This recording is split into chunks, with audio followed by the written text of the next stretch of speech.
Head sõbrad, selleks, et suvel oleks mõnus oma terrassi peal grillida, selleks tuleb ka terrassi eest vaeva näha. Nüüd vaatamegi, kuidas oma terrassi eest parimal viisil hoolt kanda.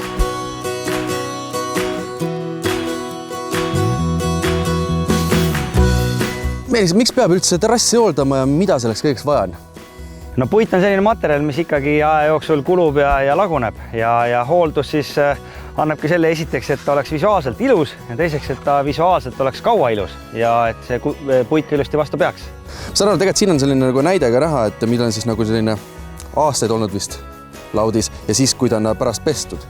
Ja, et tegelikult see ongi hea näide, kus on, et päike teeb ikkagi oma töö. Ja kui nüüd seda pesema hakata, puhastama hakata, siis ta läheb selliseks heledaks ja kui sa nüüd hakkad teda peale õlitama, siis sellise puhtale lõuendile jääb ka see tulemus oluliselt ilusam. Aga selles mõttes, et minu kujutan ette terrassi pesemine, võtta lihtsalt mingi harja, ämbri vett, võib-olla mingid vahendid panen ka köögist sinna sisse ja hakkan lihtsalt nühkima, siis tegelikult nii lihtsalt see asi ei käi ju. Ja, et on olemas esiteks juba spetsiaalsed ained, mis on oluliselt tõhusamad, tugevamad, paremini töötavad ja loomulikult see töövahendite valik on ka selline, et sul oleks mugavam teha, kiirem teha ja tulemus oleks parem. Et kui me nüüd alustamegi nendest töövahenditest, siis juba kas või seesama see pesuhari, et on hea, kui ta on selline tugevate harjastega, piisavalt lai, et sa saad näiteks 2 lauda kas või korraga teha. Ja mis on veel väga oluline, see tööasend. Et tööasendi mõistes on jällegi hea, kui sul on selline pikendusvars, et sa ise oled sirge.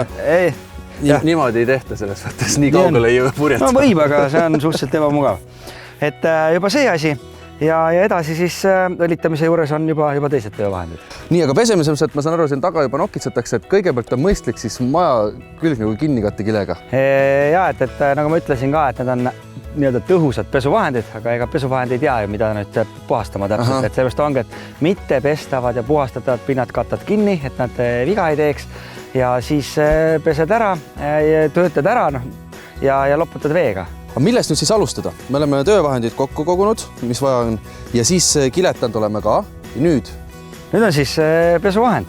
Et Tikurillal on selline spetsiaalne terrassi ja kaluste pesu, mis ongi siis terrassi ja õuemööbli pesuvahend. Ta on pulbrina ja siin on mul käes on liitrine purk, siia siis lähebki 10 liitrit vett peale, ämbris valmis segada. Ning mida siis peab nagu jälgima on see, et esiteks peab vaatama, et see pulber oleks ilusti ära lahustunud ja ta peaks seisma selline 10-15 minutit, enne kui hakkad töötlema. Liiga kauaks ei tohiks ka jätta teda seisma, siis ta läheb selliseks nagu süldiks. Et selline 10 minutit lasta seista, siis on see lahus valmis. Ja edasi on siis lihtsalt see lahus selle sama harjaga puidu pinnale. Ning jällegi, et kui sa nüüd kannata sinna pinna peale, siis ka sellel pinnal ta peaks nagu mõjuma. Ja mõjumine on selline 15-30 minutit, jällegi sõltub hästi palju sellest ilmast, sõltub sellest puidust ja tihtilugu tegelikult see puit on suhteliselt juba selline nagu kuiv ja poorne ja tühi, et on hea ka ette nii-öelda niisutada. Nagu hambaid või nägugi pesed ikkagi kõigepealt märjaks ja siis seeb peale, et tegelikult sellega on sama asi, et ette niisutada, puhastusvahend peale, lasta tal seal mõjuda umbes niimoodi 15-20-30 minutit ja siis hoolega loputada ja loputamise käigus jällegi harjadega nühkides, sest et nüüd see töötlemise aeg või see toimimise aeg on teinud ka seda, et ta võtab maha vana õli näiteks, kui on õlitatud. Ja lihtsalt kannan peale? Ja, et nüüd kui see vahend on meil valmis, siis harjadega kanname peale. Seda nüüd praegu niimoodi otseselt kõvasti nühkima ei pea, aga oluline, et see aine ilusti sinna peale saab ja jääb ta siis siia peale mõjuma ning mõjumise käigus ta teeb selle puidu heledaks, ta valgendab ja mis veel on hästi oluline, ta teeb selle poori lahti, et õli läheks sügavale poori sisse. Ja kui ta nüüd on selle oma töö nii-öelda ära teinud siin, siis kindlasti peaks veega ära loputama ja siis jätame selle terrassi õlitamist ootama ja kuivama siin, ütleme paariks päevaks. Selge, aga enne teeme puhtaks.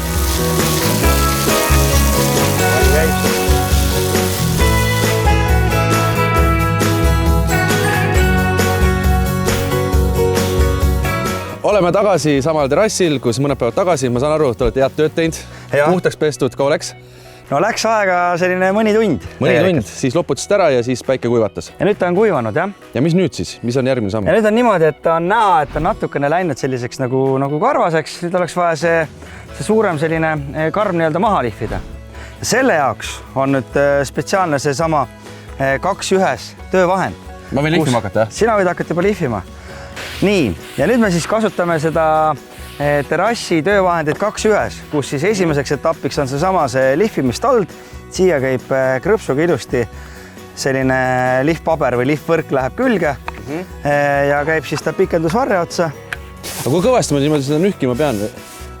No ütleme niimoodi, et kui sa näed, et ega siin ega me seda lauda siin nüüd õhukeseks ei lihvi, aga lihtsalt, et sa tunned, et see väike karv läheb ära. Aga see tolm jääb nagu peale, see tuleb midagi ka nüüd teha või? Tolmu tõmbame harjaga maha. Ahah, et seda nagu ei jäta? Ei jäta. Aga mis on ikka, hakkab lihvimas? Mina teen palju kiiremini, vaata, alles seal. Saime lihvitud. Nii, lihveri nüüd võib ära panna. Mis järgmiseks? Mida meil on vaja siis õlitamiseks? Nüüd kasutame selle sama töövahendi teist osa, ehk siis seda õlitamise talda. Ja see nüüd on hea siis kasutada, kui on sellised suured ja lamedad pinnad. Aga kui on sellised nikerdamiskohad või siis kuhu sa ei saa ka väga hästi ligi, siis on sellised spetsiaalsed õlitamise pintslid. No siin on ka veel omaette teadus taga, et see... Tahtsin just küsida, et õlitamise pintslid, mis seal siis need teistmoodi on? Just, et õli omapärasid arvestades ta võtab õli rohkem sisse, hoiab õli paremini sees, paneb õige kihi sinna, et ta sul väga üle ei uputaks ja samas, et ta sul ka pinda kuivaks jätta. Samamoodi tegelikult ka see tald. Ning mis veel väga oluline on see sama asi, mugavus. Et võib ka selle pintsli panna selle pikendusvarre taha. Nii, aga mis õli me kasutame? Täna me kasutame veepõhist õli, et üldiselt on sellist 2 tüüpi õlisid, on lahustipõhised ja veepõhised õlid, aga üldiselt kogu see värvimaailm läheb sinna veepõhiste toodete juurde. Loodussõbralikkus ikkagi. Just, ja keskkonnasõbralikkus, inimesele tervisele ohutu ja mugavam töödelda ka ei lõhna, saad ilusti töövahendid ja ennast ka puhtaks pesta, nii et selles mõttes on nagu oluliselt mugavam.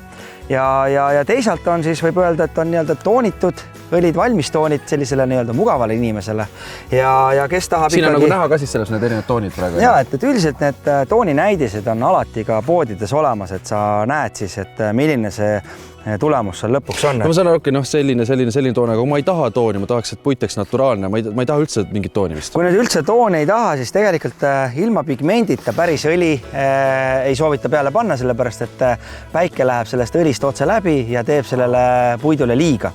Ja kui nüüd on soov tõesti väga naturaalne tulemus saada, siis tuleb lihtsalt valida selline võimalikult naturaalne toon. Aga igal juhul toon, päike peab sees olema. Pigment peab kindlasti sees olema ja tegelikult ka need õlid, seesama õli, millega me täna teeme, mis on valmis toon, seal on ka sellised spetsiaalsed pigmendid, mis ka lähevad sinna puidu sisse, mis kaitsevad ka seda puitu UV-kiirguse eest, just nimelt. Nii, ja nüüd siis hakkame õlitama. Esimene asi muidugi, et kui me nüüd oleme ta lahti teinud, on hästi oluline on segamine.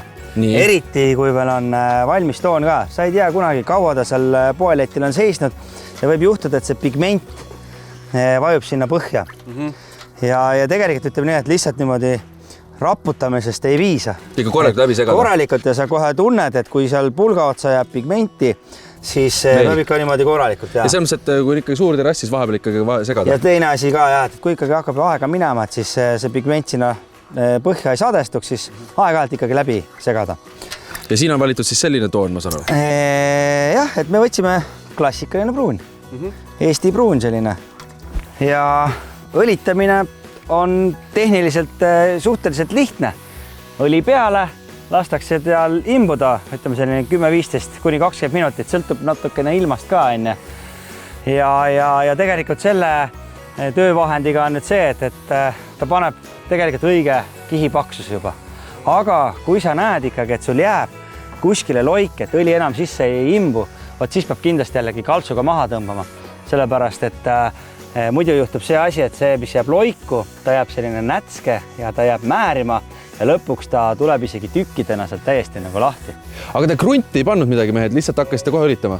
Tikkurilla terrassiõlidele krunti eraldi vaja ei ole, et ta ongi toode, mis läheb otse pinnale ja mingisugust sellist eraldi krunti nagu ei ole vaja.